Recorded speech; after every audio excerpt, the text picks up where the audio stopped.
King signs landmark Anti-Bullying Act 2026. JAKIM closely monitoring programs promoting deviant practices.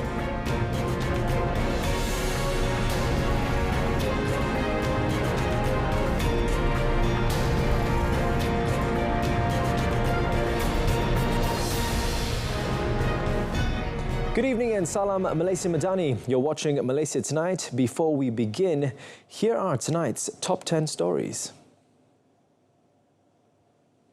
His Majesty Sultan Ibrahim, King of Malaysia, has signed the Anti-Bullying Act 2026 at Istana Bukit Tungku today. The Act aims to establish a specific mechanism to address bullying cases involving all victims as defined and provided for under the Act. Prime Minister Datuk Seri Anwar Ibrahim has reaffirmed the government's firm resolve to continue pursuing anti-corruption measures. He said the government is closely monitoring cabinet members and government officials to ensure accountability and integrity within the administration. The government has approved an additional allocation of 5 million ringgit for the operations and maintenance of Zoo Negara this year. This is following the Conservation Centre's commendable performance as a tourism and environmental education attraction.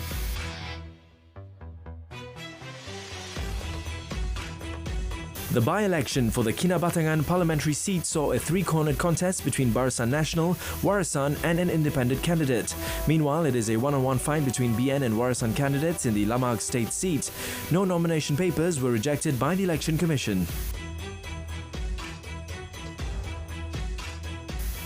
On a related note, the EC anticipates a 65% voter turnout for the Kinabatangan parliamentary and Lamag state by-elections. EC Chairman Datuk Seri Ramlan Harun said the expected percentage aligns with last year's Sabah state election target.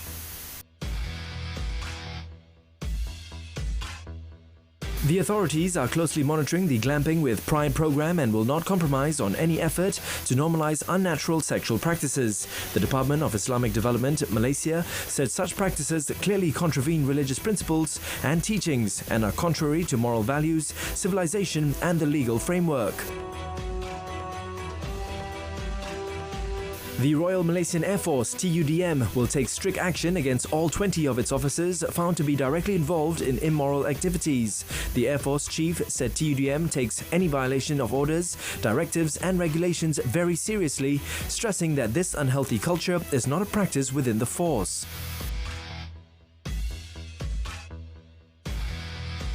The Malaysian Anti-Corruption Commission seized luxury assets valued at over 2.2 million ringgit following a raid on a residence believed to belong to the second wife of a former top army officer. The raid uncovered 2 suitcases containing the luxury items, which included 23 branded watches of various models.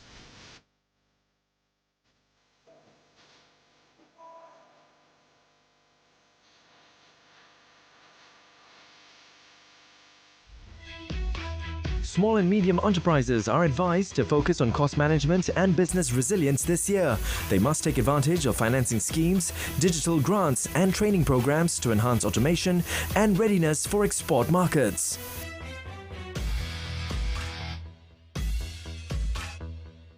Malaysia Airlines has resumed its flights from Kuala Lumpur to Chengdu, reinforcing its long-term commitment to the China market and strengthening connectivity between both countries. This initiative also supports Malaysia's inbound tourism ambitions under Visit Malaysia 2026. That is tonight's top news in a quick snapshot. Up next, the complete Malaysia Tonight bulletin. Don't go anywhere. We'll be right back.